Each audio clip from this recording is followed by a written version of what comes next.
Apesar das dificuldades todas, às vezes, porque é que o povo ria, e cantava e dançava?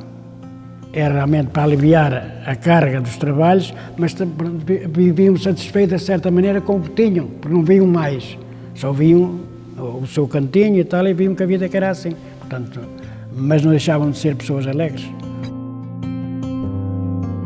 Oiã nasceu ao luar, com suas belas tradições. É um berço de embalar que anima os corações. Oiã é poesia, são pessoas. Oiã é produtiva, são terras férteis. Oiã é história, terá mais de 800 anos, sendo que o primeiro documento que se refere a Oiã data do ano de 1220. Vou começar por vos apresentar a doce Aida. A minha infância foi muito feliz. Nasci à sombra do sobreiro, em Malhapão, e embalada pelo toque dos sinos e pela passarada que estava por ali, e por ali cresci.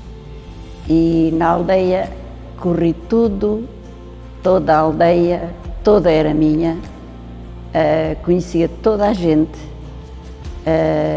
nos lugares à volta, calcorria-os todos, a pé ou de bicicleta. Tive também uma juventude muito feliz.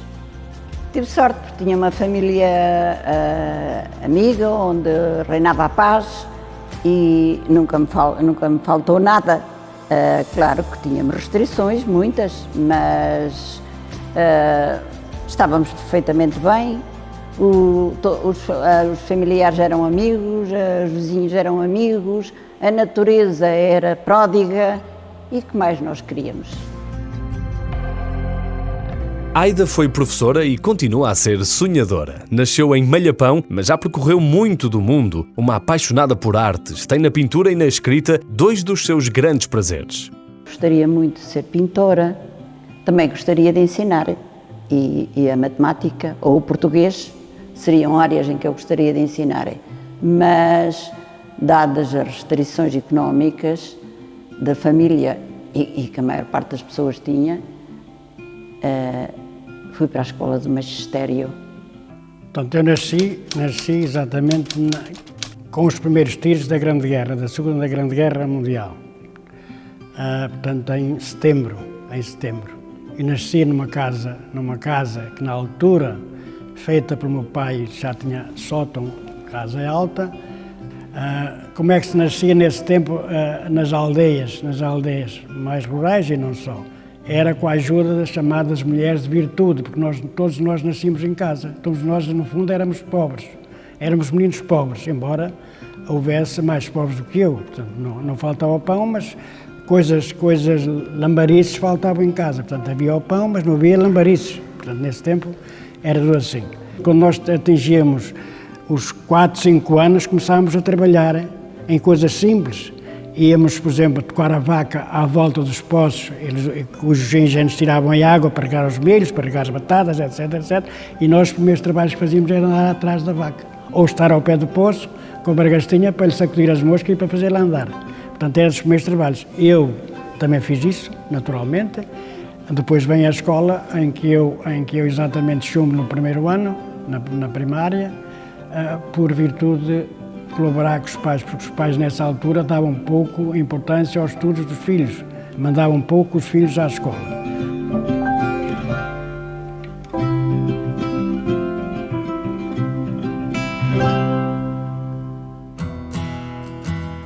É hora de falar com o Vítor Oliveira, o atual presidente da Junta de Freguesia de Oiã. O Vítor dedicou a vida ao ensino, ao rigor, à exigência que o caracteriza e que os alunos tão bem conhecem. Descobrimos que tudo se deveu a uma infância de trabalho no campo com os avós. Aprendi uma coisa que era o rigor e, como dizia o Sr. Moura, na escola havia rigor, o professor era exigente. E aprendi isso com os meus avós, porque os meus pais emigraram, era eu muito criança ainda, tinha 5 anos, ou 4 anos e pouco, emigraram porque não digo que se passasse fome, mas eles iam à procura de dar ao filho uma vida melhor. E, para isso, aqui não conseguiriam dar essa vida melhor, como deram. A minha avó é que me criou. Toda a minha formação foi feita pela exigência e o rigor da minha avó.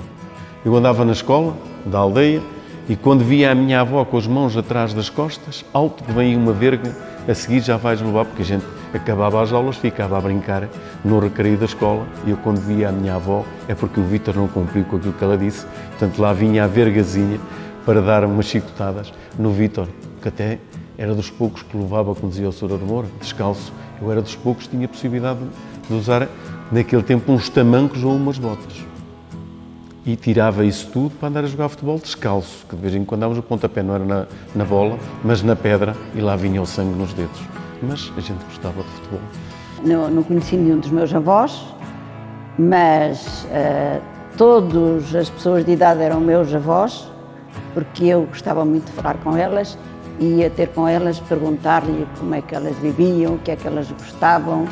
Eu gostava muito de conviver e, portanto, sentia muito bem. E outra coisa, onde sabia que havia alguém que tinha conhecimentos de artes, se fosse que artes fossem, eu ia-lhe bater à porta para me ensinarem. Nas famílias em que havia um membro mais débil, que não era tão apropriado para o trabalho do campo, que era pesado, normalmente mandavam-nos aprender uma arte. Mas as artes eram mais masculinas. As femininas era a costura e eram tecedeiras, mas não havia assim artes mais para além disto.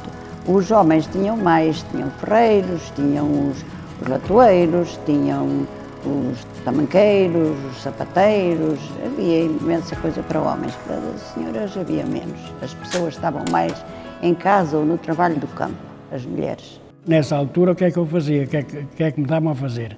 Era pisar o vinho nos lagares, cujo as uvas davam e o sumo ia até quase à cintura, primeiro para cima do joelho um bocadinho, que era um trabalho difícil. Roçar mato, eu lembro perfeitamente de andar a roçar mato em alguns pinhais, que ainda estou a ver os pinhais, estou a ver a minha figura, me curvava todo com a enxada, não percebi nada, malhar na eira, cereais, portanto eu não tinha jeito nenhum para aquilo. Quer dizer, o meu corpo ia atrás do malho. Havia trabalhos que nunca me escapava. Era ir sachar umas couves, sachar umas alfaces, era ir cavar vinha, porque os meus avós tinham vinho e, portanto, era necessário cavar vinha. A minha avó andava e eu tinha que andar atrás dela. Ela muitas vezes poupava-me, mas eu sentia que não devia ser só ela a fazer o trabalho. E então, eu já tinha 5, 6, 7 anitos e começava a cavar com ela. Há outra coisa que não deixei, que era o vinho. Tratar a vinha ajudava a minha avó, era eu que lhe punha o sulfato nas máquinas para ela depois andar a sulfatar a vinha. E eu ajudava. Andava nas vindimas com ela, ia para a plantação e sementeira do milho, da batata. A batata, a gente arrancava as batatas e era eu, para a minha avó não andar a cartar, era eu que enchia os sacos e era eu que os acartava para aqui ou para ali, para ajudar a minha avó, porque era sozinha. O meu avô não podia. Estava no carro, à espera, e eu é que a tratava e ajudava a minha avó. A pessoa que mais marcou e ajudou a definir a personalidade do Vítor foi a avó. O entusiasmo, a saudade e a alegria com que nos conta estas histórias faz-nos sentir que estamos lá, naqueles sítios, naquele tempo. E aprendemos muito, ou não fosse o Vítor um eterno professor. A minha avó fazia umas teiras, que era uma tradição na terra, essencialmente no Silveiro, ou chamo-lhe até os chamados Países Baixos, Silveiros, Gesta, Paranhos e Rego. As pessoas trabalhavam tendo atenção a proximidade com o Rio Sértima, tendo atenção que as palhas eram retiradas nessas lagoas e como é que se confeccionava as teiras. Havia 2 paus ao alto, um ao través, chamado estaleiro, onde se fazia com com a tabuã, desfiava-se a tabuã, fazia-se uma coisa chamada bracinha. Fiz muitos quilómetros de bracinha para a minha avó fazer as esteiras. Então a esteira era fácil de fazer. Era a bracinha com nas pontas com duas pedras, em que depois cruzava o bonho ou a tabuã. A diferença entre a esteira do bonho e a esteira da tabuã é diferente porque a do bonho era essencialmente para vender aos comerciantes de árvores de fruto, para embalar as raízes e a terra. A da tabuã, que misturava muitas vezes a tabuã e o bonho, a face da tabuã era muito mais direitinha, muito mais lisa, muito mais bonita. Essa servia para tapar os cereais, para fazer a cama das próprias pessoas. Eu dormi muitas vezes em cama de esteiras, porque não havia colchões, era a esteira. Dormi muita vez com um simples pano por cima.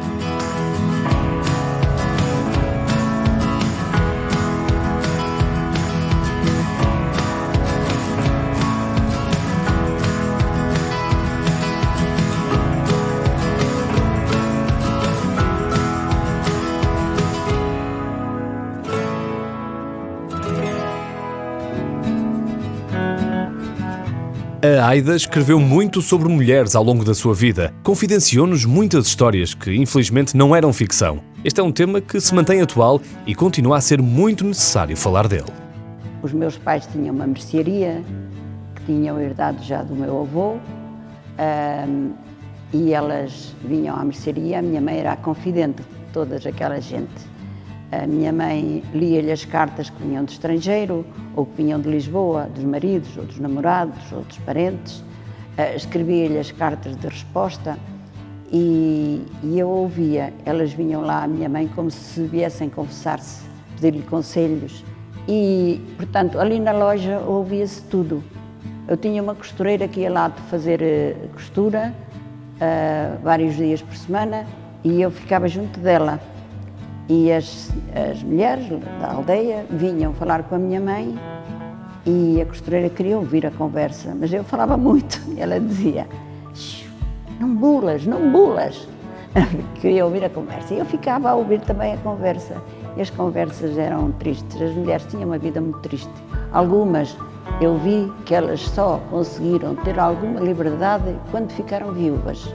Juntavam-se com as amigas, com as vizinhas, juntavam-se à porta de casa, jogavam as cartas, comiam uns termossos, uns amendoins, isto já mais tarde, na minha idade já mais tarde, eu via-as, elas aí conversavam, conviviam, iam aqui ou ali sozinhas, porque quando eram mais novas e tinham os maridos, elas eram escravas. Elas tinham de tratar dos mais velhos, elas tinham de tratar dos mais novos, tinham bastantes filhos, elas tinham de ir para o campo a par com os maridos, eram realmente umas grandes sacrificadas. Pedimos à Aida para nos contar uma das tradições que já não subsiste em Oiã, mas que ainda guarda na memória. Ela lembrou-se imediatamente das berras e já vão perceber porquê. Quando uma mulher se envolvia com um homem, e havia conhecimento, alguém dava com a língua nos dentes, como se costumava dizer. Então, a altas horas da noite, havia indivíduos que iam para um ponto alto do lugar com um grande funil que era usado nas adegas para porem o vinho nos tonéis, gritavam tudo o que se estava a passar, na noite calada, e só ouvia-se em todo lugar. E quem é que estava mal? Eram sempre as mulheres, porque os homens tinham feito uma grande proeza, tinham conquistado aquela mulher, era uma grande proeza. De maneira que isso era interessante. Quer dizer, é uma coisa que não sei se acontecia noutros lados, é natural que sim, mas aqui acontecia muito. As enjuncadas também era quando uma mulher se ligava a outro homem, durante a noite faziam da casa de um à casa do outro e juncavam a rua toda com verdes. E depois toda a gente ficava a saber que aqueles dois que estavam ligados.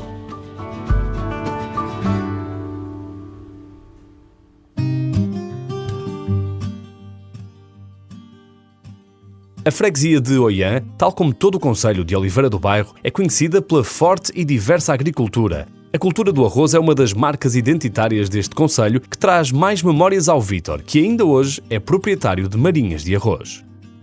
Antigamente, a sementeira do arroz era feita em tanques pequenos ou grandes, podia ser 5x5, 4x4. Eram os canteiros em que eram cheios de água, era semeado o arroz e depois o arroz era arrancado e era plantado numas outras marinhas, portanto marinhas mais pequenas, para fazer isso.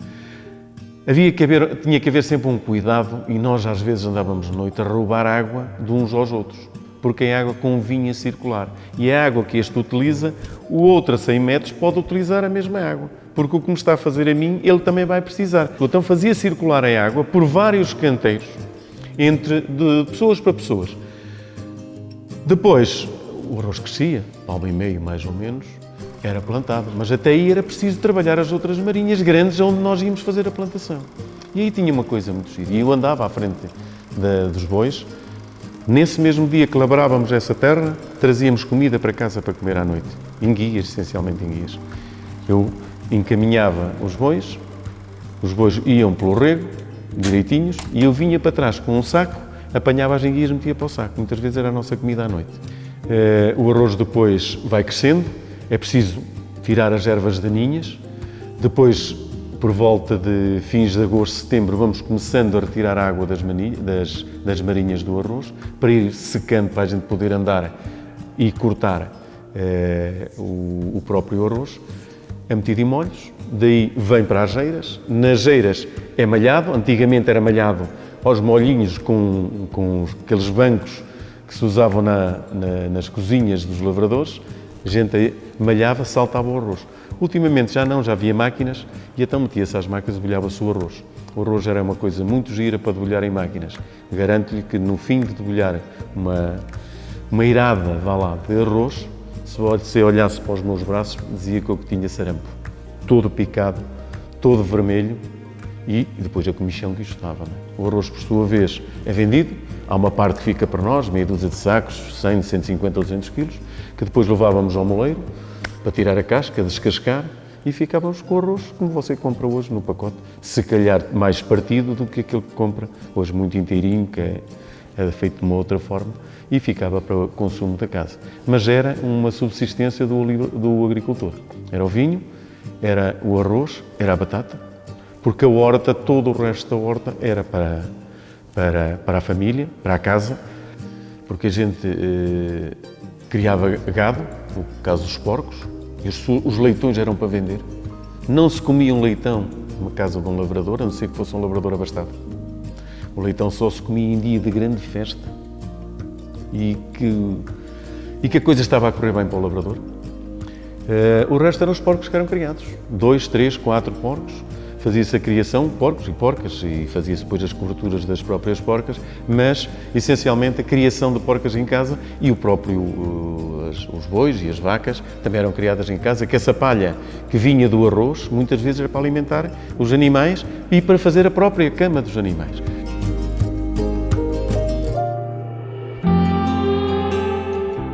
Já acompanhámos como houve uma verdadeira revolução industrial na agricultura. A questão é, e nas pessoas? É verdade que nunca se fechavam as portas de casa e que os vizinhos eram considerados família? Antigamente, as pessoas deitavam-se e a porta da rua muitas vezes ficava aberta. Não havia ladrões, não havia nada, havia ajuda mútua, havia uma solidariedade muito grande entre os vizinhos. A menina precisava de ir buscar uma enxada, ou não tinha em casa, ou tinha ido uma foicinha, etc. Ia à casa do vizinho, estava lá ninguém, trazia e depois ia dizer, e entregava. Portanto, esta solidariedade havia muita solidariedade nesse tempo, muito mais do que hoje. Hoje os vizinhos não se conhecem, e antigamente os vizinhos conheciam-se todos e ajudavam-se uns aos outros, ajudavam no campo e muitas vezes iam fazer as vindimas, fazer as labragens das terras, etc. Portanto, ajudavam-se uns aos outros. E esse facto de realmente confiarem muito nos vizinhos facilitava-lhes a vida, porque deixavam as portas um bocadinho, umas tramelas, as chamadas tramelas, que não havia chaves, ou havia poucas chaves, e ficavam com as tramelas. Tinham amassas, mas não tinham todas. Porquê? Porque havia uma confiança mútua entre todos. Quando um labrador matava, e todos matavam porcos, alguns matavam 2, 3 porcos maiores, labradores, o que é que acontecia em relação aos vizinhos e em relação aos pobres? Aos vizinhos dava-se uma febre, dava-se regiões, davam-se as chamadas regiões das tripas, e dava-se o sarrabulho, chamado sarrabulho, e aos pobres também se ia dar isso. Também iam os pratinhos, e então a mãe mandava aos filhos, entregava-lhes pratos, vai aqui, vai acolá, vai acolá, e nós íamos e entregávamos aos pobres, ensinámos a ser misericordiosos, a ser atenciosos para com os que não tinham nada. Portanto, isso era uma parte positiva também de todas as populações. Todas as populações aqui faziam isso, em Oliveira do Bairro naturalmente também, mas aqui na freguesia era um belo costume. Era um belo costume, sim senhor, e também já ouvimos falar na Festa do Galo, que metia ao barulho os pais, os alunos, os professores e um galo. Parece estranho? É maravilhoso. Ora, ouçam. A Festa do Galo na escola começou, penso que em Malhapão, e estendeu-se ao Concelho de Oliveira do Bairro, e como os professores ganhavam muito pouco, ainda hoje ganham pouco, mas naquela altura ganhavam mesmo muito pouco, e as pessoas pensavam que eles não tinham o suficiente para se alimentarem, porque passavam o tempo na escola a ensinar os alunos, então começaram a dar-lhe um galo pelo carnaval, faziam uma festa, que era a festa do galo. A festa, o galo era metido dentro de um cântaro. O cântaro, um cântaro de barro com que se ia buscar a água à fonte. Esse cântaro era pendurado num adibale, que é uma corda grossa com que se amarravam as carradas de cereais, de trigo, os cestos das vindimas, para poderem ser transportados em segurança. Esse adibale era preso numa e noutra árvore, lá no Largo de Malhapão. Dentro do cântaro punha-se um galo, havia os alunos da 4ª classe, eram vendados com um lenço e punham-lhe um pau na mão e davam-lhe umas voltas para ele se desorientar, e então ele começava a bater no ar até acertar na cântara. Podia fazer quatro vezes esse exercício. Ao fim de 4 vezes, se não acertasse, ia outro substituí-lo. Quando partiam a cântara, o galo saía da cântara e corria. Iam todos atrás dele para o apanharem, e o que o apanhasse, a professora dava umas moedas ao que apanhasse o galo, dava umas moedas ao que partisse a cântara, e depois tinha uma festa, no fim disto tudo, no fim de lancharem os alunos, tinham a partir da cântara, e depois no fim havia um sujeito em Malhapão que tocava acordeão, ia para debaixo do sobreiro, esse sobreiro à sombra da qual eu nasci, ia para debaixo do sobreiro, e debaixo do sobreiro tocava e nós dançávamos todos. E num instante passaram horas. Sim, foram horas de conversa com estes 3 maravilhosos contadores de histórias. Partilharam um bocadinho do que foi a vida, a deles e a dos outros, e tanto que ainda havia para partilhar. Oiã é uma terra rica em memórias, tradições e gentes, e nós uns privilegiados pela oportunidade de conversar e aprender com estas pessoas que viveram neste lugar de outrora. Havemos de voltar.